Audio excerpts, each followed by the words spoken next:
Tracy's on it. She's always on it. So, okay. Hey, let's try Shana again. All right. Come on, Shana. We're going to try Shana one more time. And thank you, Tracy. Can you also post that on the page as well, on the comments over there? Someone asked.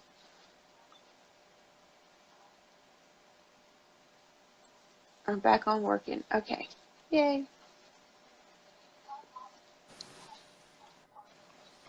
Do you have any better luck? I hear a voice.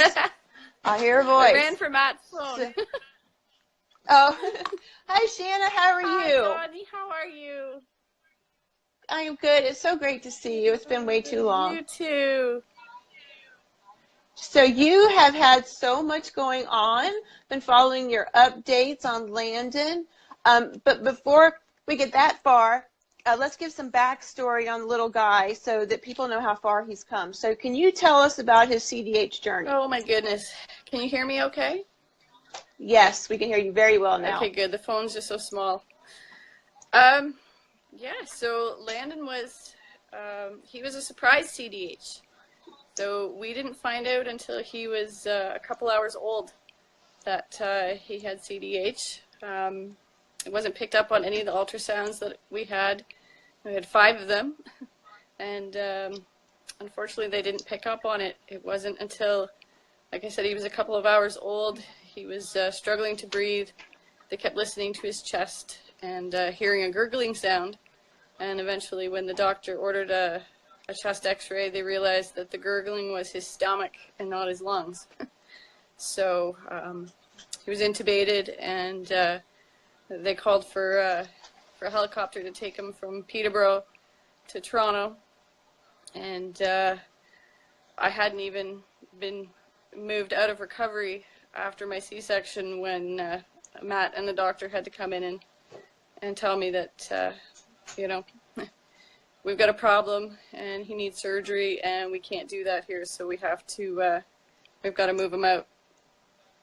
And, you know, I'm kind of in and out of consciousness at that point, the best I remember, and I just remember saying to Matt, you know, call Lise, who is, you know, Lise is one of my best friends, and she works for Orange, the air ambulance, or the, you know, the ambulance transfer service. And she had, she'd called when we were on our way to the hospital that morning and jokingly said, I don't want any emergency calls out of Peterborough today, Shan. So as soon as I heard those words, I just said to him, that's all I could mutter was just, Matt, call her, let her know. And sure enough, doesn't your best friend take the phone call to try to transfer your baby and save their life? So it's a bit of a blur that first day for me. You know, I remember Matt holding a piece of paper over my head. It's a little slip for OHIP. You know, is this is what we're going to call him? Is this his name? Because they won't let me. They won't let him leave until I put a name on this piece of paper so that he can leave the hospital.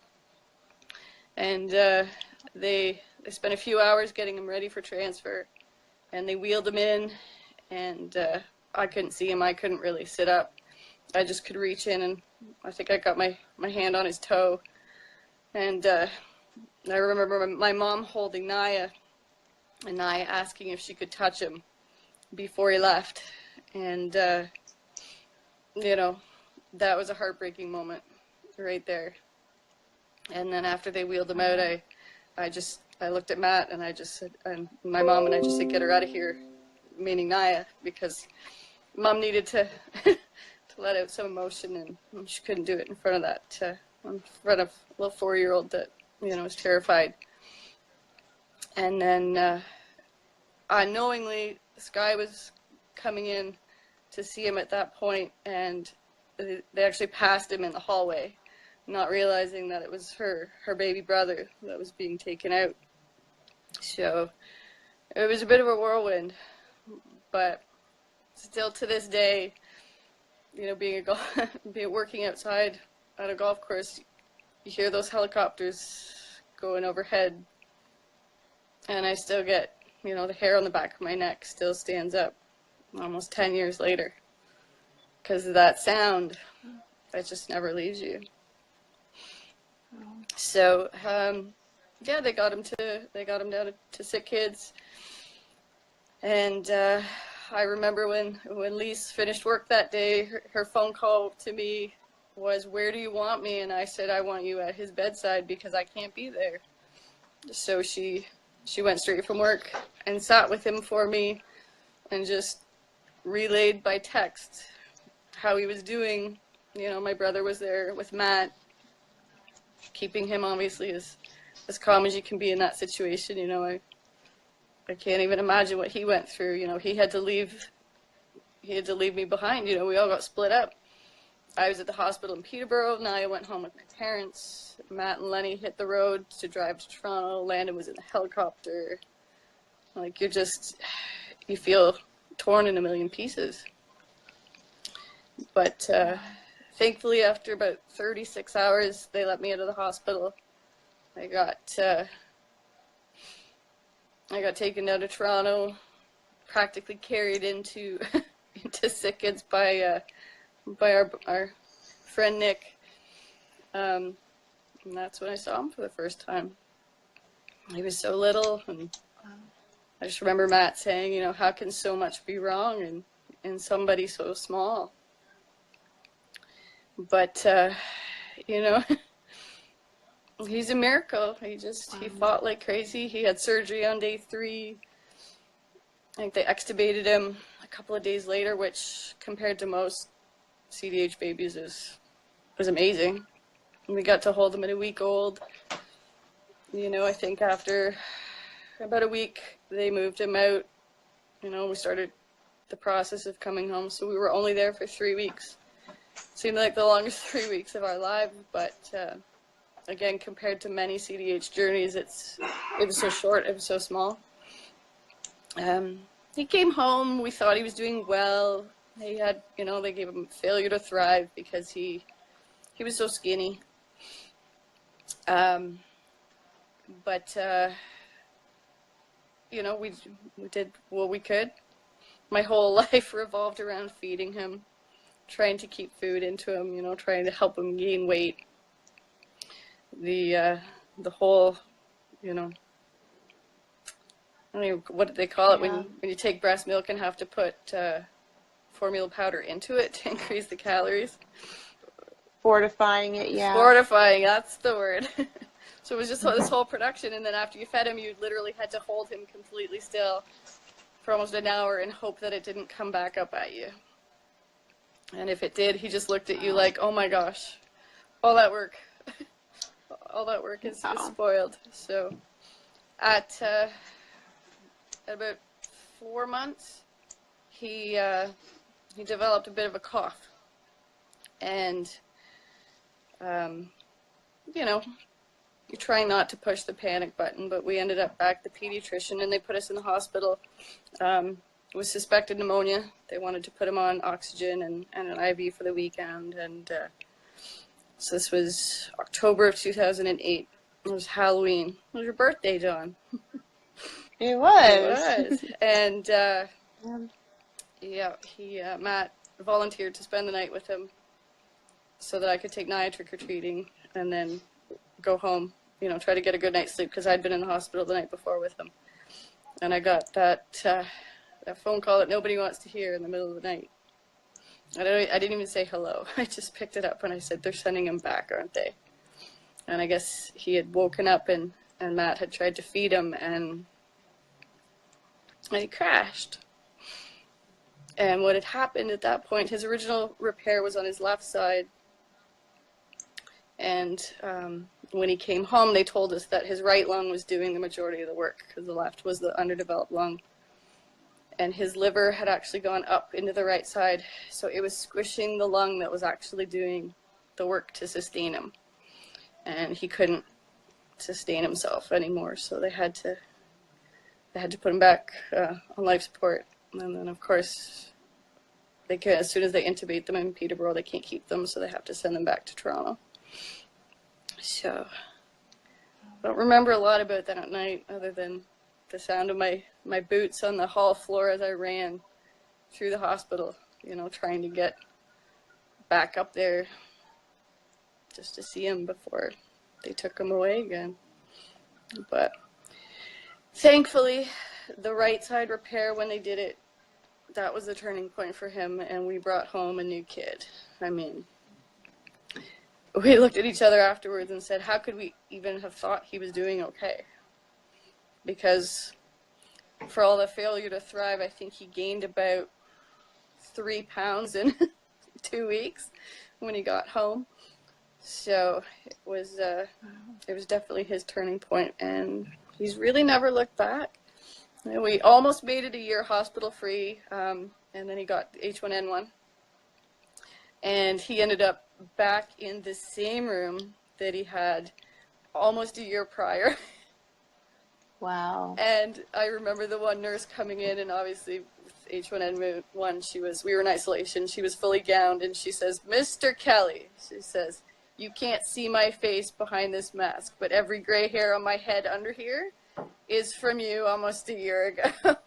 It was the same nurse that was on call, like that was working with him the night that he'd gone down the year before. So I mean, what are the chances?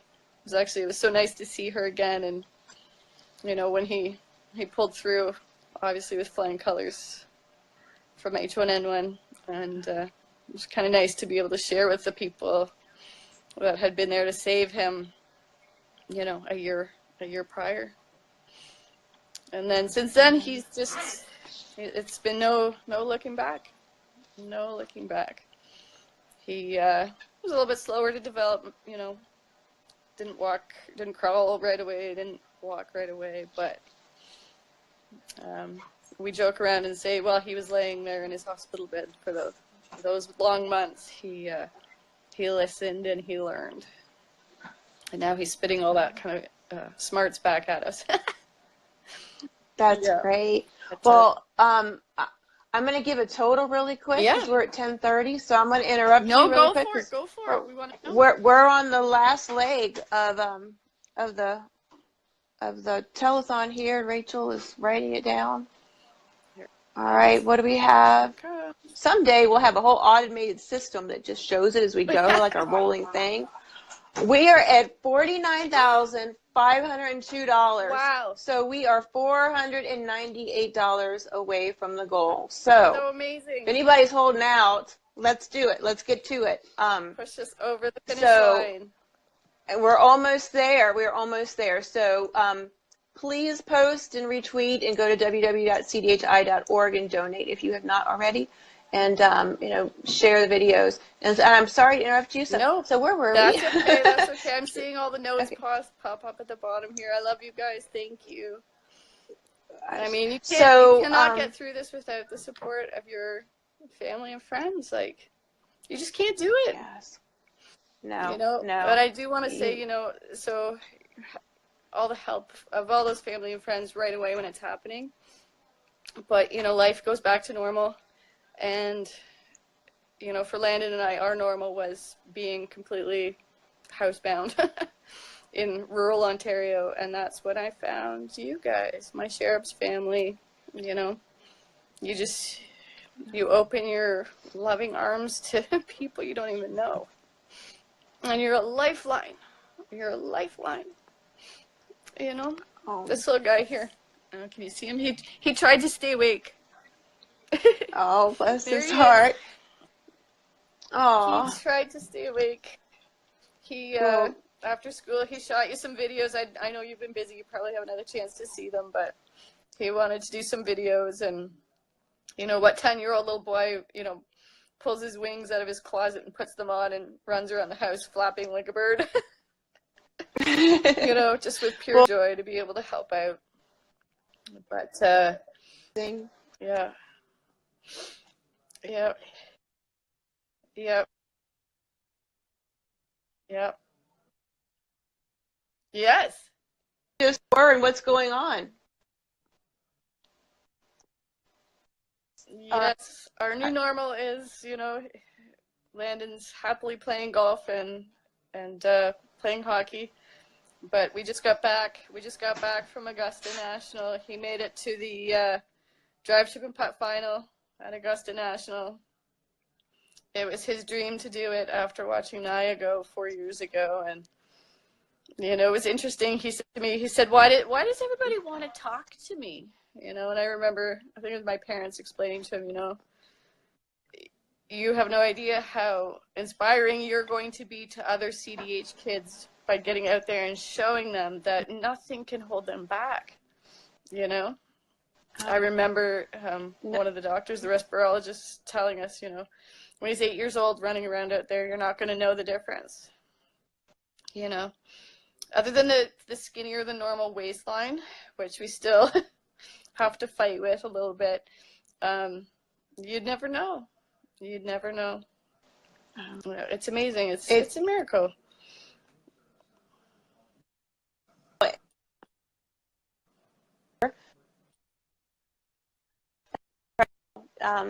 Very proud of both of them, and but yeah, he's a superstar.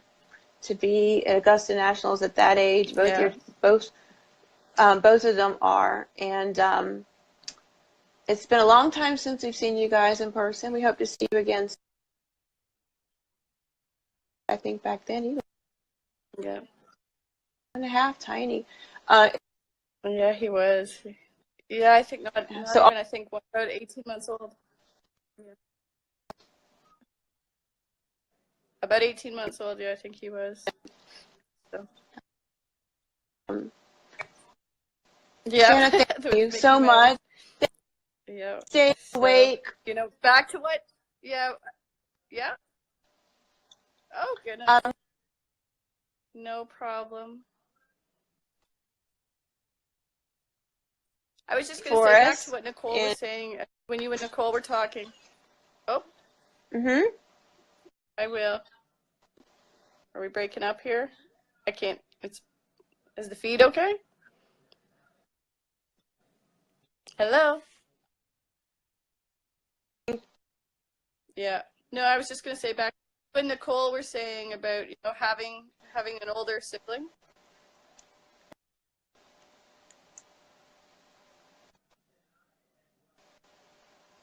Yeah, just my only advice, you know, because Naya was 4 when Landon was born, is just try to involve them as much as they want to be involved. You know, Naya always wanted to come and be part of, you know, what was going on. We always gave her the option to stay home with somebody else. She had so many lovely offers. But, you know, if you do happen to have an older child and a younger child, you know, with CDH, just make sure that they're part of the journey so that they know what's going on. Let them be part of it. Let them feel. Let them lead you. Is the only advice I can give to other parents that might be in similar circumstances, you know. She didn't want to be away from us. She wanted to be with everybody, you know. Had she not, we would have obviously respected her wishes to do that too, but, you know, she wanted to be there for her little brother, and now they're so tight, it's pretty neat. That's wonderful. Well, I hope to see you guys again soon. Yes, we're hopefully going to see you in Toronto in I guess it's only a week now. We're going to do our best. You're going to be in Toronto. Wonderful. We're going to do our best to come see you, but I'll message you. I'm going to keep. All right, wonderful. All right, that would be absolutely lovely to see you all again, and to give little man a hug. Thank you. Hopefully see you next week. All right. All right. Love Have a you good guys. night. Great job Bye-bye. today. Love you too. Okay. Thank you. Welcome. All right. Bye. Bye-bye. Okay. So we're going to do 2 celebrities. These are our last 2 celebrities of the night. We've had a couple more come in during the telethon, but have not had a chance to process them. So guess what? You have to wait a year till you find out who those are. And we're going to, those are our first 2 celebrities for next year's telethon, because we're going to be so crazy to do this again. We're going to, the first celebrity video is going to be a little bit short. We're going to play that, and the second celebrity clip is by a celebrity who's been personally touched by CDH that the community does not know about. So, and his video is a little bit longer, and I don't know what puns I have left at this late hour with our next We have another model, and someone that